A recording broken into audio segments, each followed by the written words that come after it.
It all started with a small incident on a Tuesday afternoon. My 7-year-old daughter, Mia, who's in second grade, usually gets dropped off after school by a friend's mom who lives nearby. That day, instead of pulling into our driveway, the mom stopped at the side of the road and let Mia out. Excited to see me, Mia dashed across the street without looking both ways as she was taught. I called emergency immediately. Within minutes, both an ambulance and the police arrived. My wife, whom I've been married to for 6 years, was working her regular shift at the clinic. The clinic's policy required staff to lock their cell phones in assigned lockers during work hours. I called the clinic on my way to the hospital to inform my wife about the accident. That's when I found out that due to unexpected slowdowns at the clinic, all full-time staff had to use some of their accumulated time-off hours to avoid layoffs. My wife had decided to use hers that day. The issue was she left for work in her nurse's uniform, not expecting to be off. I had no idea she had the day off. Normally, if she planned to use her time off, she would discuss it with me first. I started wondering if she took up private work somewhere else to help someone out. All I knew for certain was that the receptionist at the clinic had lied to me. It was a small thing, but it bothered me a lot. I called my wife's cell phone, but it went to voicemail. That was odd because usually when she wasn't working, she'd answer. Something felt off, but I couldn't put my finger on it. It was a small thing, but it bothered me. I left a detailed message explaining what was happening. I had filled out all of our daughter Maya's paperwork, but still hadn't heard from my wife. The emergency doctor had sent Mia for X-rays and an MRI because she wasn't waking up and they were concerned she might be in a coma. I was really starting to worry. Finally, about an hour after her usual work-end time, my wife came home. I noticed the scent of fresh soap on her, the kind she usually had after her morning shower. Instantly, I sensed something was wrong, but I didn't know what it was. Just a small detail, but there were too many of them adding up. I now knew something was amiss, but I couldn't figure out what. When I asked Anna if the receptionist had passed on my message, she said she got it later.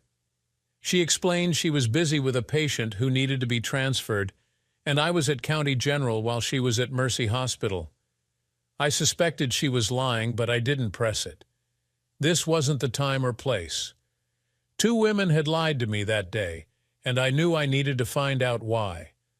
What had started as a normal day had turned into a series of lies and inconsistencies. The only thing I knew for sure was that my wife wasn't acting like herself. After Mia started to wake up from the test, the doctors decided to keep her overnight for observation due to how long she had been unconscious. Around 11 p.m., after she fell asleep, we headed home, stopping at Burger King's drive-thru for dinner. After eating and having a cold beer, we went to bed. That Wednesday, our little girl was given the all-clear to come home. We were fortunate there was no serious harm. When we arrived at the hospital, our family doctor, Dr. Philip Carter, was there examining her.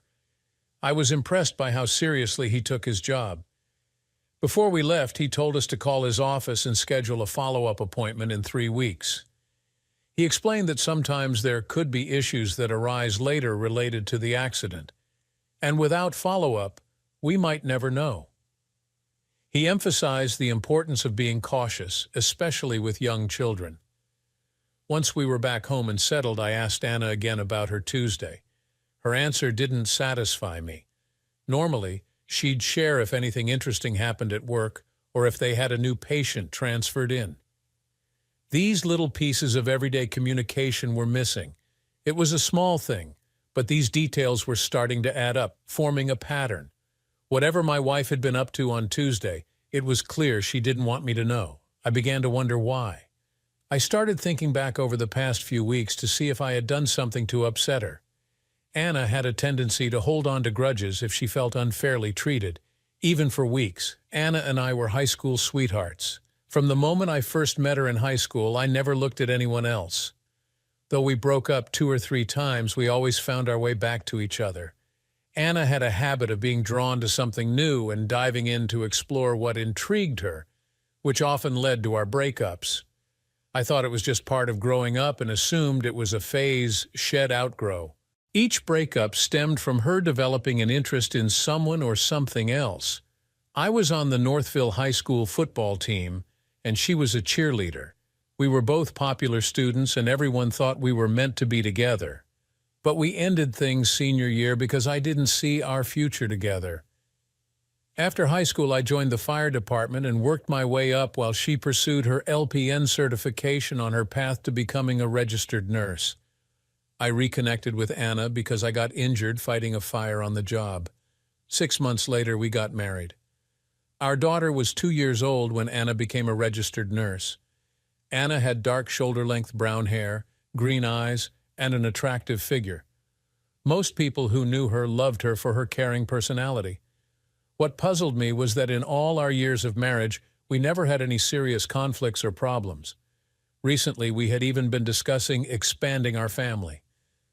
On Thursday, we were invited to an afternoon barbecue with our daughter at a co-worker's poolside.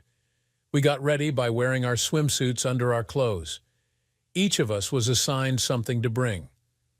On the way, I stopped at the grocery store to pick up the items we'd decided one enough premium sausages and buns for about 20 people. These sausages were special. Always boiled before grilling, they retained moisture and had a rich, satisfying flavor. I discovered them by accident, and now they were the only ones I liked.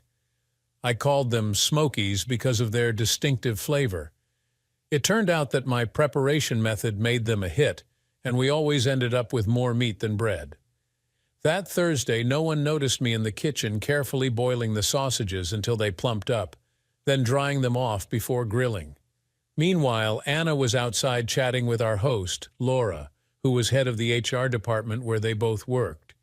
They were watching our daughter and Laura's son playing by the pool with a few other kids. I wasn't paying much attention to their conversation until the end, when I overheard something that deeply hurt me. It shook me to my core, revealing clearly what was going on. Dr. Philip Carter, the very popular doctor who used to visit every Tuesday afternoon to check on his clinic patients, Laura explained. Now he only comes when you're on duty. It's making some of us wonder if there's something more between you two. Is there something I should know? No, not really, my wife replied, looking flushed and clearly avoiding the topic. Her expression usually meant she was caught doing something she didn't want to explain. Now I knew two people whose Tuesday routines had suddenly changed. Anna had a good reason to keep whatever she was hiding a secret, which wasn't like her. We're just professional friends, Anna tried to clarify to Laura unsuccessfully. He appreciates the detailed reports I send him about his Alzheimer's patients' behaviors. It helps him manage their medical needs. Well, that's not what people are saying in the halls, Laura retorted. Whatever is going on, it better stay strictly professional at work. Otherwise, these rumors will only get worse. I'll talk to him about it next time I see him. I have another appointment with him next week, Anna said. I should go check on Mia. As Anna walked away to check on our daughter in the pool, I muttered under my breath, she's lying. She doesn't have a doctor's appointment next week. Laura heard me and turned, seeing the shock on my face. Her expression turned serious as she realized, like I did, that something was definitely going on that I hadn't known about until today. You heard us, didn't you, Jack? Laura said. I simply nodded. You think there's something going on between them, don't you?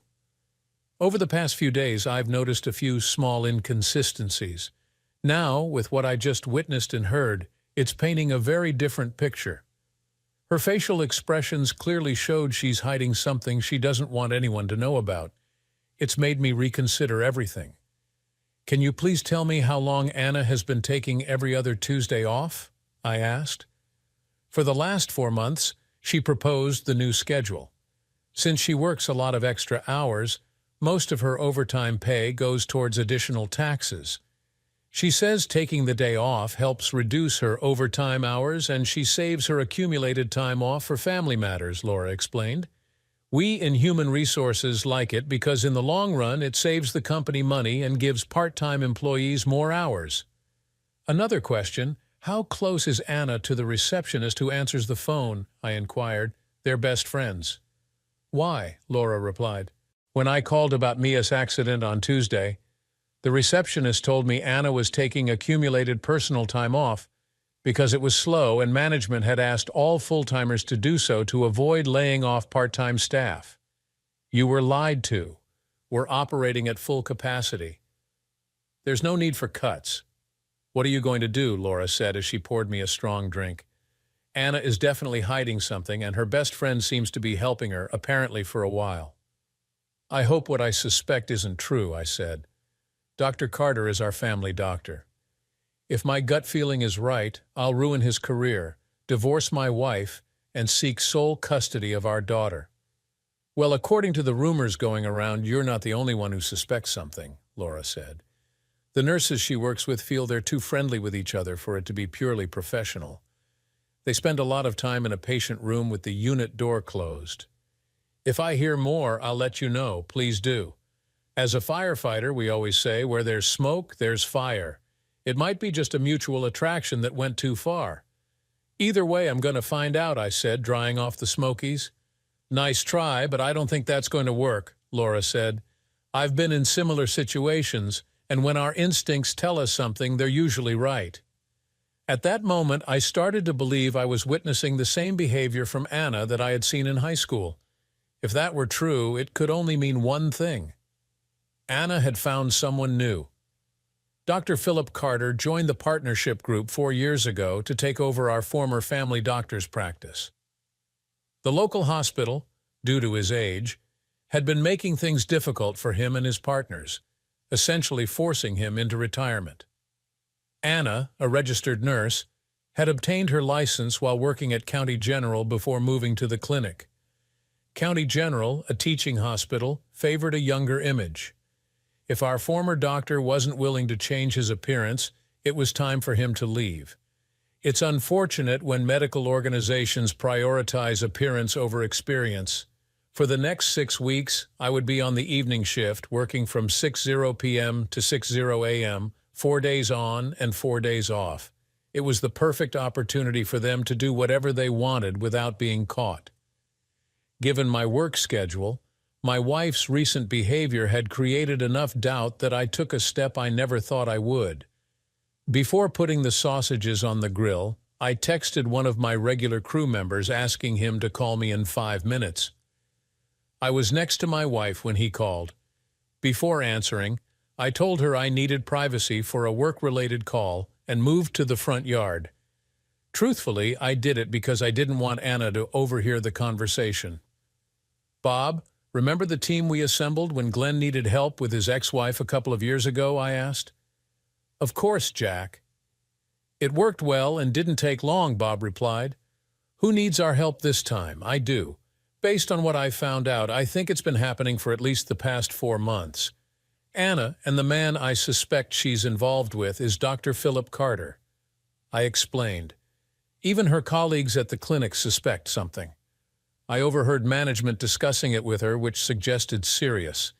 The head of human resources even warned Anna to be more discreet at work. Ouch. If they're saying that, it's been going on a while. "I'll start making calls to arrange for us to meet at the fire hall tomorrow when we're on duty," Bob replied. "Our sheriff department friends will be happy for something different to do. Remember, Jack, we need to impose the same rules on you as we did with Glenn.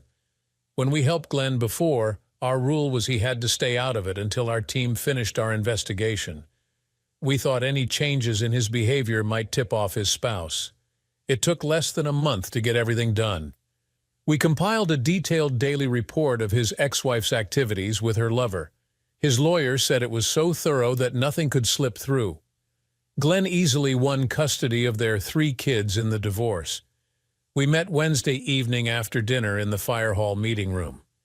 6 sheriff's deputies, 5 firefighters, and 2 police officers were there. I briefed them on what happened Tuesday and what I discovered since then. Everyone agreed it seemed like something was definitely going on. I gave them Anna's car description, license plate number, and her regular work hours from 7:00 in the morning to 3:30 in the afternoon. They asked me to get copies of our medical records from our files at home for the last 2 years.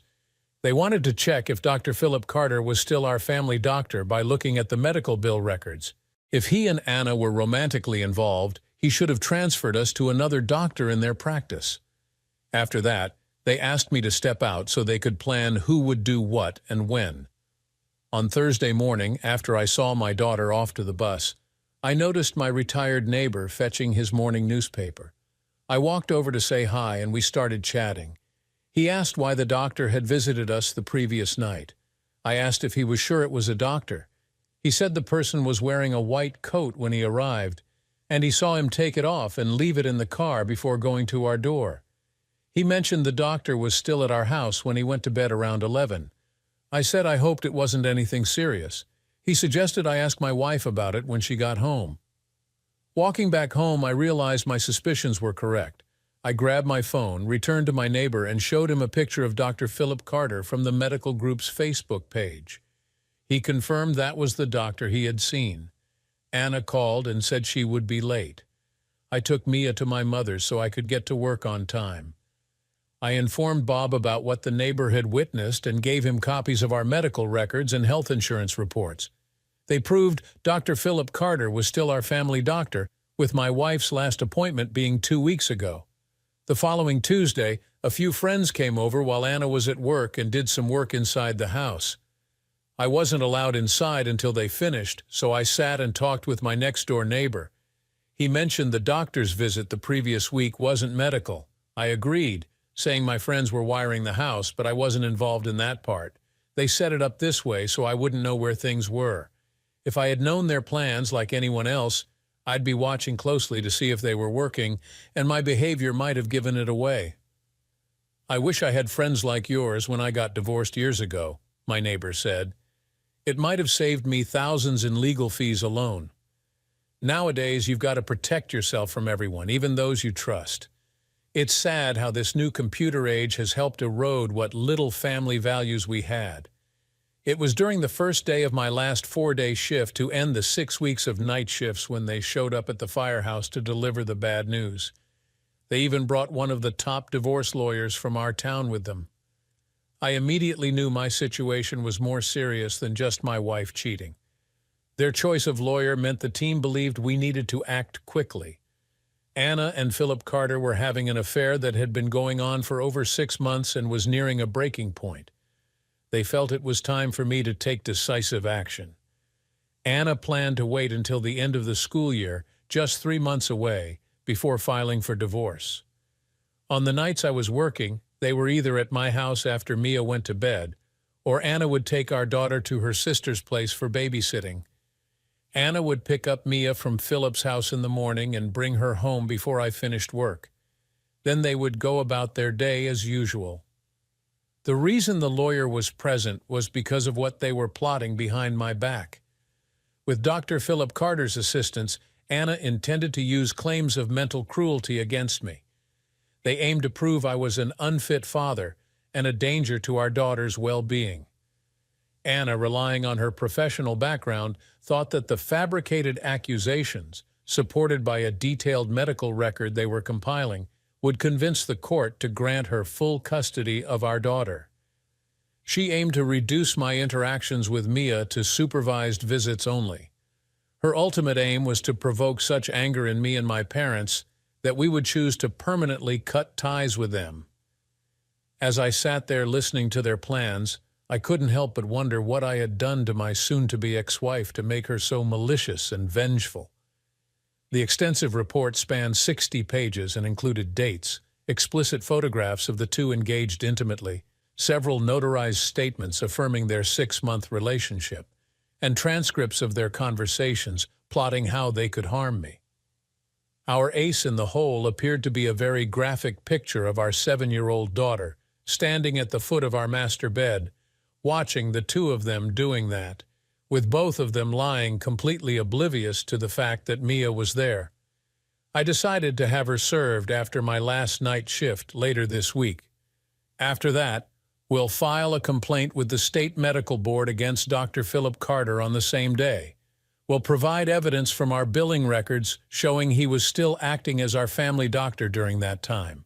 We'll question whether he falsified medical records to support my soon-to-be ex-wife's claims of mental cruelty, especially since they discussed setting me up. It was also proven with a photograph that he was having an affair with my wife in front of our 7-year-old daughter. Dr. Philip Carter, a respected man, violated medical ethics and broke the law by falsifying medical records.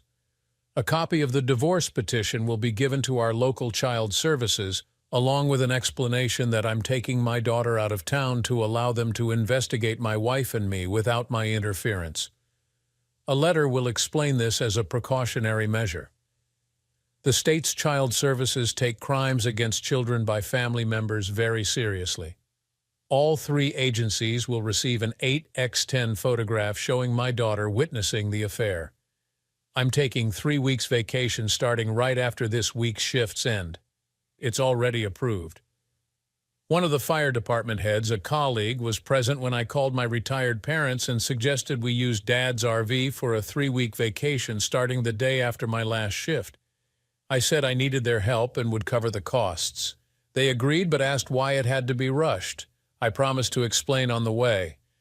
My new lawyer was shocked when I proposed signing over my parental rights to my parents until the divorce is finalized. He agreed it's a smart move given the circumstances. If Anna has already reported to child services, it shows my top priority is my daughter's well-being until my name is cleared. It demonstrates to everyone, including legal authorities, that I'm protecting my daughter first. I'll prepare the paperwork, he said, but make sure to have it notarized within 24 hours of serving your wife. I just finished my final evening shift and made it home in time to see my wife off to work as usual. She kissed me on the cheek before leaving. When she drove away, I quickly made a phone call. Mia and I started packing for a surprise trip. I asked the Sheriff's Department representative to inform the school principal about our situation and why I had to take our 7-year-old daughter out of school. At 8:00 that morning, my parents arrived. We loaded our belongings into their RV, and by 9:00 we were on the road. Out of courtesy, I called Laura to update her. She mentioned that since her conversation with Anna at the clinic, everything had been strictly professional, and the rumors were fading. I explained that I now had proof of their affair spanning at least 6 months. Consequently, I planned to have legal papers served to Anna at her workplace later that day. Laura agreed to witness it and keep me informed. Afterward, I joined my daughter in my parents' large RV as we left town. I handed my mother a legal envelope containing all the details, asking her to read it. My dad asked, "What's going on?" "I recently found out Anna was planning to divorce me at the end of the school year," I said. What Mom is reading outlines what we've discovered and proven. Her lover is our family doctor, and they were plotting against me. If they hadn't been caught, they could have arranged things so I'd never see Mia again after the legal battles. "So we're leaving town because things are about to get very messy for a few people," my dad said.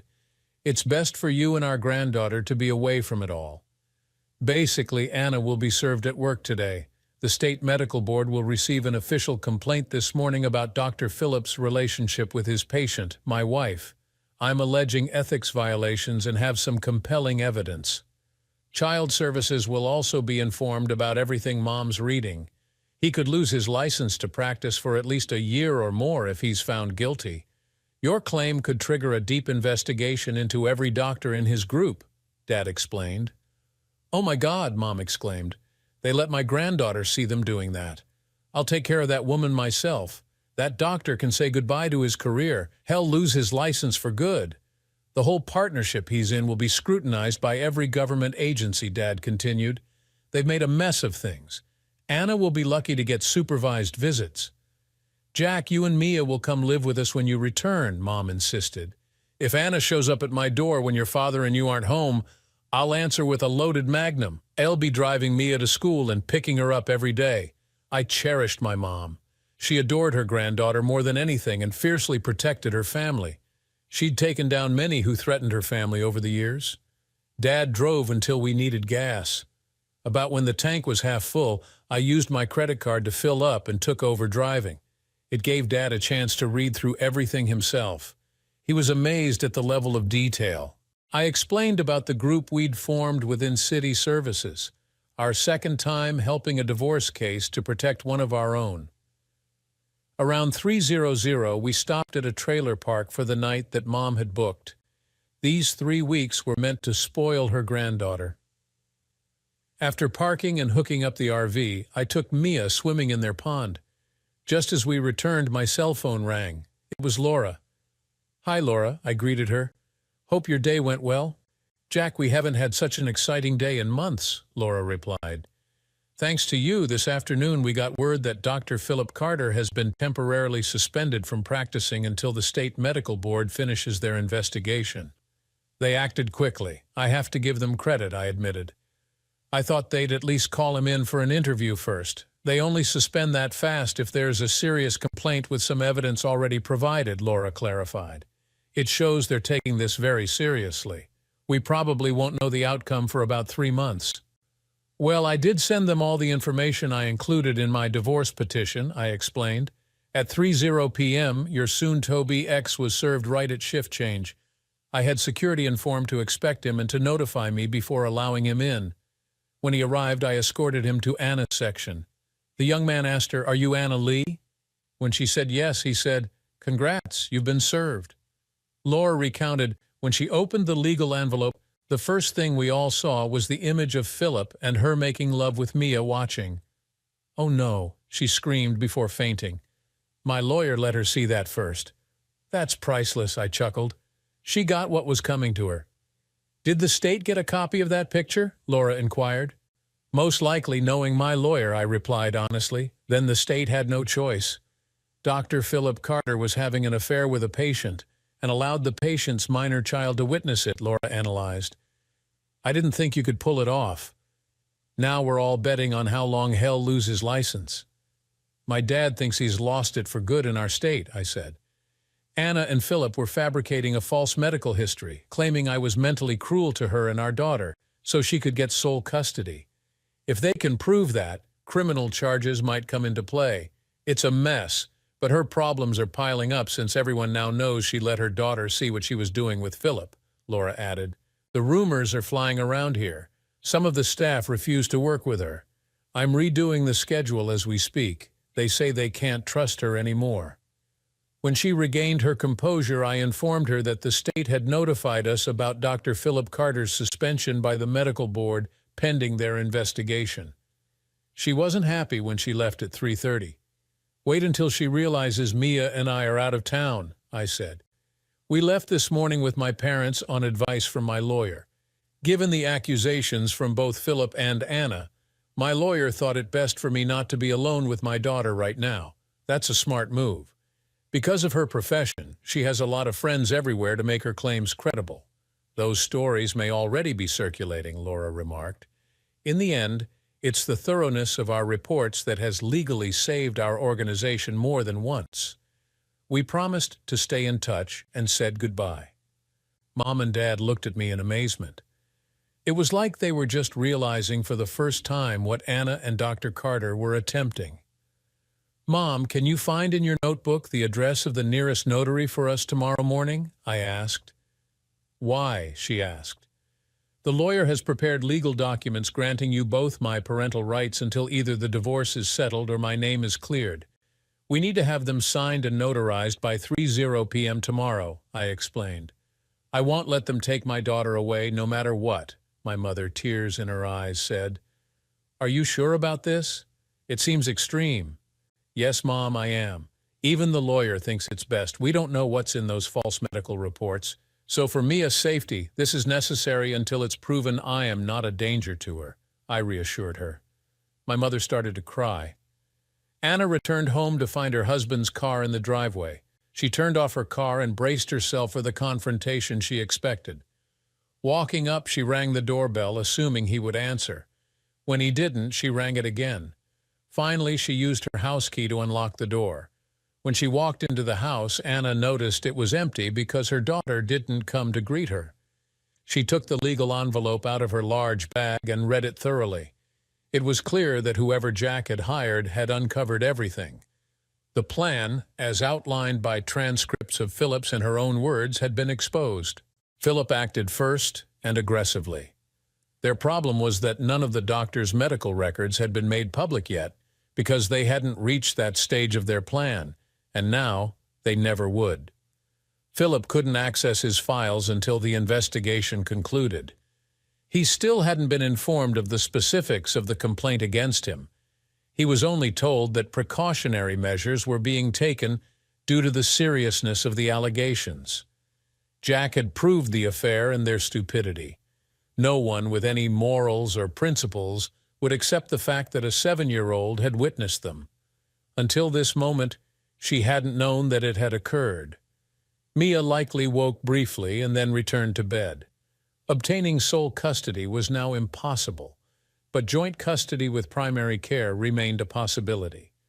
The crucial step was reaching Jack and speaking with him. Jack was always willing to hear her perspective. She dialed him, but his phone redirected to voicemail. She sent a text, receiving no reply. Trying his parents' home phone, she found they weren't answering. Calls to their cell phones also went unanswered, confirming they had blocked her. She then called her sister, who picked up the phone. "Hi, Anna. Jack was clever. He sent our entire family a copy of his divorce petition," Evelyn said. "Mom and Dad are livid. They've read it all and are completely disgusted by your behavior with your lover. In our parents' eyes, you've gone too far, trying to ruin Jack's reputation," her sister continued. "He called them this morning, right after you left for work, to let them know he's taking their granddaughter out of town with his parents. When they asked why, he said, 'Your daughter and her lover have left me no choice. You'll receive a document explaining everything.' Dad," Jack told them, "I'm in a legal bind because of Anna, and I have to sign over my parental rights for Mia until I clear my name. Mom and Dad were hysterical when they read it. Why would you try to destroy Jack's life like this?" "God damn it," Anna muttered. "Does this mean he'll have to fight my in-laws for custody?" "Looks that way," Evelyn confirmed. "The divorce court can't decide on what Jack doesn't have. It seems he's outsmarted you. I always thought he was the kindest, most generous man I knew. Until he was pushed too far, then he goes all out. You know how Mom feels about her reputation. This is going to be a long, tough battle." "I was expecting a fight, but not like this," Anna admitted. "I thought I had a winning strategy. We all got what you received, a certified copy of the divorce petition, along with a note saying the same was sent to the state medical board," Evelyn clarified. "You and Philip were trying to ruin him so you could cut Mia out of his life. If you were in his shoes, what would you do?" "Crap," Anna exclaimed. "He's going after Philip's career and our future. If the board sides with Jack, Philip may never practice medicine in this state again." "Bingo, sis. You've got it figured out," Evelyn said. "Jack's turning the tables, using your own schemes against you to prove his point. But let's face it, Philip may be your best lay, but the family and I agree we're staying out of this. We won't support your attempt to ruin your husband's life. Stay away from us until this mess is resolved." Anna was shocked to realize her husband had outsmarted her completely. Even her own family wanted nothing to do with the mess she had created. She and Philip had believed they were cautious, so being served had come as a total surprise. She spent the entire night trying to unravel how they had been caught. Philip Carter had just left a tense 4-hour meeting with his partners. They had agreed to buy him out immediately to minimize the impact of the investigation on their limited partnership. Until they identified who made the serious allegations, everyone was operating blindly. Philip made enough from the deal to start his own practice once things calmed down. Anna's phone buzzed with a text message. She opened it to find a reply from Jack. He expressed he was too angry to talk and any communication must go through their lawyers. Anna broke down in tears, realizing she had lost her chance to persuade him to withdraw his complaint against their doctor. "My parents and I had just left the notary after finalizing the transfer of my parental rights to them. It cost me an extra $10 for them to scan and send a copy to my lawyer. Unexpectedly, I received a call from the family doctor's office. The state was there and they had a court order to obtain medical records, but my name wasn't included. The nurse asked for my permission to release the records related to my family, including my wife's and my billing records. Mom had planned our trip meticulously, ensuring there was something fun for Mia to do every day. It brought back memories of our childhood vacations. We parked early again, and with the humidity bearable, Dad and I were outside grilling supper. Mom called out that Laura was on my cell. I took the phone from her and answered. "Hi, Laura," I greeted her. "I'm surprised to hear from you so soon. It's been quite a day here, thanks to you," Laura chuckled lightly. "Anna was interviewed by state officials this afternoon for about an hour. We used our on-staff notary to record, witness, and verify her statement. I find that really interesting, I commented. Is there anything else important I should know? No. After the meeting, she mentioned she'd have to face a full review by the nursing board for her behavior, Laura explained. She's likely looking at a 6-month probation. How will this affect her job? I inquired. Since what happened didn't occur here, it won't affect her job much, Laura replied. I'll just have to keep an eye on her and report anything suspicious for the next 6 months. Anna will probably submit the best daily reports on our patients in the whole organization, but if she does get probation, we'll assign her to the night shift during that time. I chuckled because Anna disliked night shifts due to their impact on social life. I mentioned that my parents and I were trying to make this time special for Mia. After a brief chat, I promised Laura dinner once I returned. During supper, my mother asked what I knew about Laura.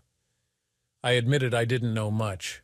She's a single mother around my age with a son slightly older than Mia. I wasn't even sure if she was married. Laura and I stayed in touch for the remainder of our trip. The day before we returned, I called my lawyer to arrange access to my home so I could collect my belongings. That's when I discovered Anna had moved out, taking what she wanted, and was now living with Philip. We cut our trip short by a couple of days to get things sorted out. Slipping back into town on Friday morning, my parents found it amusing and dropped me off at the house early that morning, taking Mia to our new home first. I mowed the lawn, and a neighbor brought over a cold beer before I finished. He remarked it was a clever move as news of our marriage breakdown had made the local headlines. I called a locksmith to rekey all the locks. I spent the day cleaning up the mess Anna had left at home. I called my mom to see if there was anything she needed from the house. She said no, just ours and Mia's clothes. The rest would be sold with the house. I gathered up any canned goods and frozen food we had left and dropped it off at the food bank. Then I returned to clean out the fridge. I brought the stuff home, and Mom insisted on washing all the clothes in case something had been done to them. By around 5:00 p.m., I picked up my phone. Laura answered right away. "Hey, Jack, you're back," Laura greeted. "When did you get back?" "This morning. Spent the day cleaning up the house to get it ready for sale," I replied. "I was wondering if you and your son wanted to join me and Mia for dinner. If he was home, we'd love to, but he's with my mom for the weekend." "I'm free, though," Laura said. "Great. I'll leave Mia with my mom and pick you up at 7. How about Red Lobster or Outback?" I asked. "Red Lobster sounds great," she replied. I dressed up a bit for dinner, nice shirt, dress pants, and slip-on leather shoes. With our reservation, we were seated promptly. We had a good meal, and I learned more about Laura. She had never married and was raising her 7-year-old son on her own. Her father had been a firefighter in his time. My first day of work was scheduled for Sunday. No decisions had been made yet by the state about Anna and Philip. The feeling was the longer it took, the worse it would be. I shared what we did as a family with Mia over the 3 weeks. Afterward, we strolled through downtown to see the city lights. Around 11:00, I arrived back at my parents' place where my mom, being mom, was still up. At work on Sunday afternoon, I was called to the office. There was a visitor waiting to see me. I figured it was who I expected. I was right. It was my soon-to-be ex, Anna. "Mrs. Foster, what can I do for you?" I greeted, turning on the voice recorder app on my cell phone as I walked into the office. "My name is still Lee, Jack," Anna replied. "Well, if that's true, then I'm still nothing but garbage to you," I responded. "So what do you want?" "Jack, that's not true," Anna said, trying to calm things down. "Sorry, but your actions speak louder than words, don't they?" I replied. "The first thing you did was move in with someone else as soon as Mia and I went on vacation. Witnesses say you moved in the next day. So much for feeling guilty or remorseful." "I want to see Mia," Anna said. "Check with your lawyer. I legally have no say in that anymore." "Looks like you're knocking on the wrong door," I replied. "After all, you publicly accused me of offending our child." "I know that, but you can help facilitate it," Anna said. "Sorry, I don't think Mia should be around someone who is nothing but a cheater," I said. "Photos show how much you care about our daughter when you're in another person's arms. Deal with my parents directly. Please leave, Mrs. Foster, and don't come back. or I'll seek a restraining order. With that, I turned away and walked out. I instructed the staff member on duty to escort her out. I turned off the recording app and saved it. Later, he told me her face turned pale and she broke down as he escorted her to her car. I informed her that based on what I had heard, Jack had no choice but to react this way. If she had felt any responsibility over the past 4 weeks, she would have done something to clear his name. Most of us who assisted in the investigation find your behavior unforgivable. You are nothing but a scheming, greedy woman who planned to take everything that mattered to him. I was assisting first responders on a medical call late Monday afternoon when my mother called. I let the call go to voicemail. We were preparing an elderly woman for transport to the hospital. When I returned to the station, I called her back. "Sorry, Mom. I was on a call and couldn't answer," I explained. "I figured. I wanted you to know the state was here shortly after I brought Mia home. They spoke to her directly at school today," she said. "They toured the house, inspected her room. I showed them the transfer of parental rights and we discussed it for a while. I assured them I have never seen my son be offensive to anyone." "Thanks, Mom. That's good to know," I said. "I hope you're not upset, but Anna's parents are here and staying for dinner," she said. "Should we wait for you?" "That's okay, Mom. Please give them my love and let them know I'll be there as soon as I can," I replied. "Tell them they can have Mia whenever they want, as long as Anna isn't around. It has to be that way until everything is settled in court." I ended up working late because one of the guys on the evening shift couldn't make it until 8, so I stayed to cover. I told him he could make up the hours later. I texted my mom not to wait and explained why. I was just heading home in my Ford Explorer when Anna's dad called me. "Hi, Dad. How was dinner?" I asked. "It was great. Both my wife and I enjoyed it," Dad said. "Jack, my wife and I want to thank you. Gracie told us what you said. We're so sorry for what our daughter has done.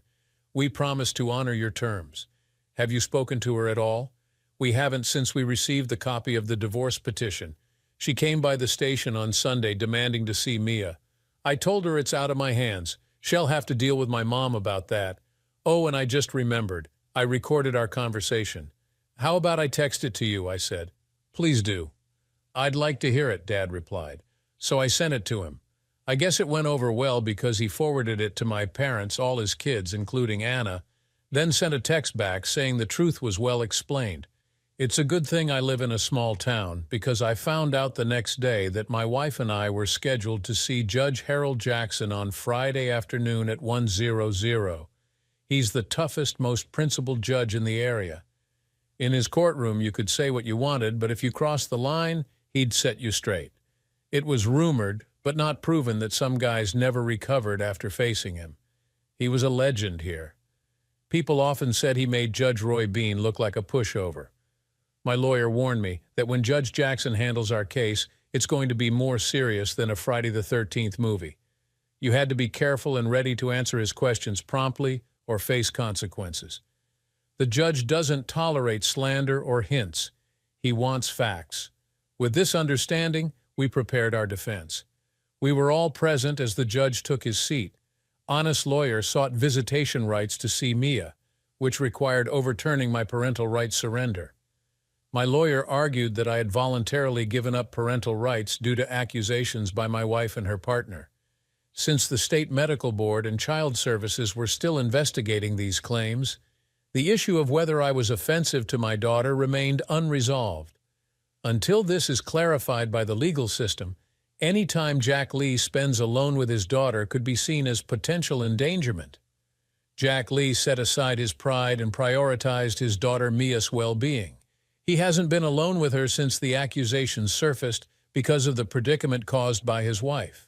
We presented a recorded conversation as evidence, witnessed by others, where Jack explained that Anna would need to resolve matters with those who held parental rights, his parents. The judge requested to hear the conversation, so my lawyer played it through the courtroom sound system. Anna wasn't pleased to hear it again. Then my lawyer submitted a notarized statement from a witness who provided additional context after I had left. The judge asked to see the transfer of parental rights, and my lawyer handed him a copy. A slight smile crossed his face as he read it. Turning to Anna's lawyer, the judge asked, "Is it true that because his soon-to-be ex-wife accused him of mental cruelty and emotional offense, he took the actions he believed necessary?" My wife's attorney explained, "Yes, but she was under significant emotional stress during that period. Now that she's out of the relationship, she's regained her stability." "Is this being investigated as described?" I asked. "Yes, it is, and there hasn't been any ruling or resolution yet," her lawyer replied. "Ill read what the surrender of parental rights states," the judge said.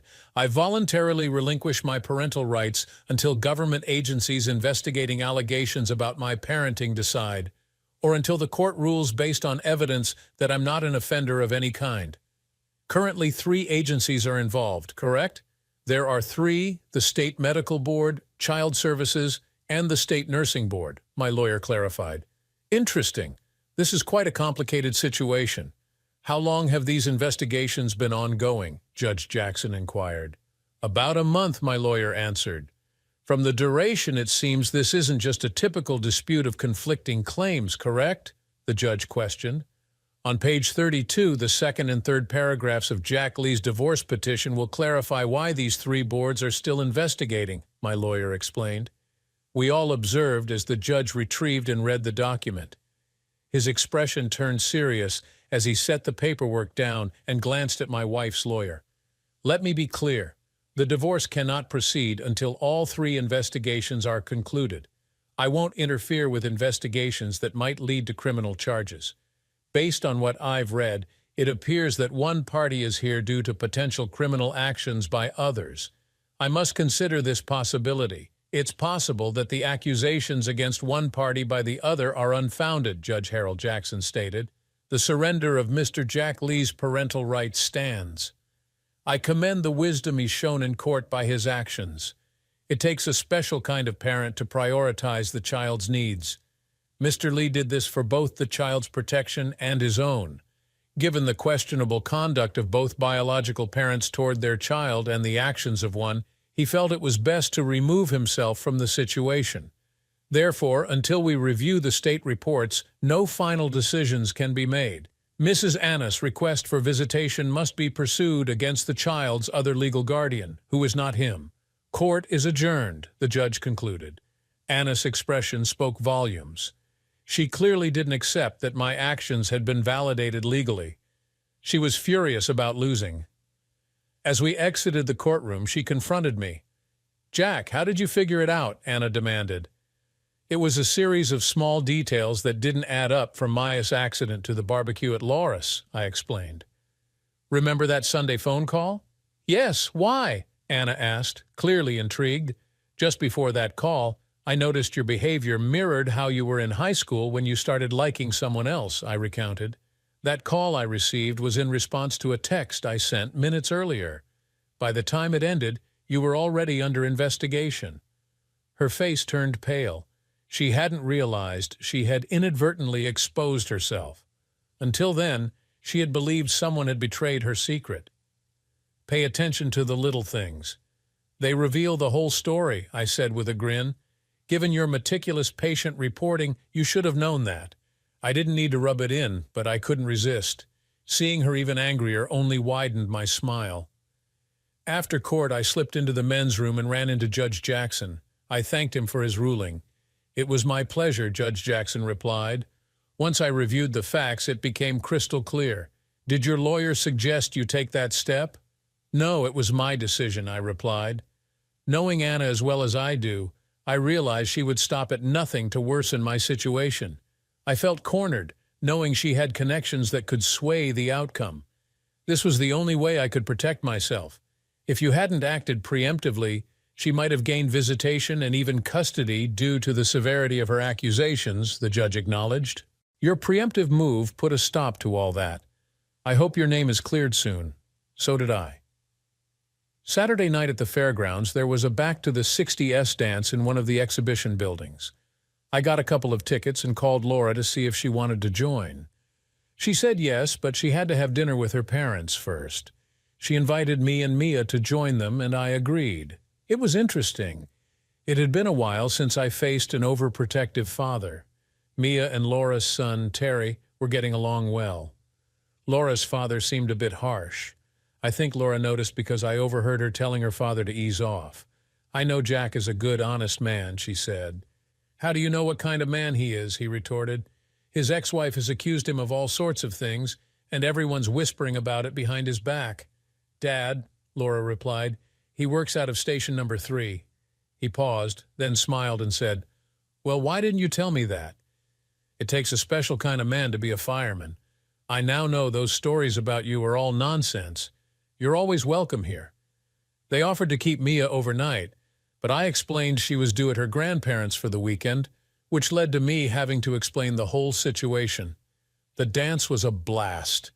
There's nothing quite like dancing to oldies like Twist and Shout, all the Beach Boys songs, and early rock and roll. Some of the doo-wop songs were her favorites because her mother used to play them when she was growing up. I walked Laura to her door. As we said goodnight, she leaned in and kissed me. "Jack, I know it's early, but I'm interested when you're ready," she said before saying goodnight. I got back to my parents' home just after 2 in the morning. Once again, Mom was waiting up. We talked about the night and how much I enjoyed it before I headed off to bed. The lawyers finalized the division of assets, and we put the house up for sale. Things were slowly moving forward. 3 months after the separation, things started to fall into place. The state medical board found Dr. Philip Carter guilty of multiple violations of their ethics code, primarily altering medical records for personal gain. His attempt to ruin a man's life to steal his wife was taken very seriously.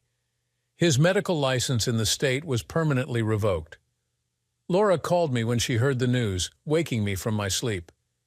I had just started back on night shifts and had only gotten about 2 hours of sleep. I was wide awake and too excited to go back to sleep. When I told my mom and dad the news, my mom was overjoyed. As I came out dressed up, my mom asked, "What's up?" I told her I was going to ask the woman who stood by me these last few months if she'd like to go to lunch. Mom smiled and said, "Don't you think it's time we met Laura?" I arrived at Maple Nursing Home in town around noon, dressed semi-formally. The first person I saw was the receptionist who had lied to me months ago. Her face turned pale as I approached her counter inside the main entrance. "Could you please contact Laura Jones and let her know there's a gentleman here asking if she's available for lunch?" I asked. I watched as she called Laura's extension. A few minutes later, Laura arrived, wearing a big smile. After greeting her, I pulled her into my arms and kissed her. Hand in hand, we left and went to Logan's Roadhouse for lunch. "You know we're now the talk of the town," Laura said. "Anna already found out from the receptionist, who's the queen of gossip. That's her problem. Now that I've been cleared, I'm moving forward," I replied. "Besides, my new girlfriend might be getting tired of waiting for me to get moving." I must have said something right because Laura's eyes welled up with tears. What was meant to be an hour lunch turned into 2.5. Later, I found out that after I dropped Laura off, the receptionist told Anna how happy and in love we looked. Anna was about to discover trouble in her own paradise. The local CBS station reported the news during their early evening broadcast at 4:00. It exposed how Dr. Philip Carter and Anna Lee had conspired against me by falsifying medical records. Later that same week, the nursing board put Anna on probation for a year. Laura followed policy and transferred Anna to the graveyard shift. Anna's relationship with Philip became strained, especially when she found out she was pregnant. Philip began looking for other job opportunities but found none. He eventually took a position as an orderly at the West Haven Home for Veterans, working the graveyard shift. It was the final night shift of a 4-day stretch when I walked into the station and saw a congratulatory banner hanging up. They had brought someone in to cover my shift. Laura, her son, and her parents were there. Along with our captain, my parents, and daughter were also present. I had just been promoted. The process had been delayed because of everything I had been through. This promotion meant no more swing shifts for me. I was now in a junior management position, working 5 days a week for 8 hours each day with weekends off.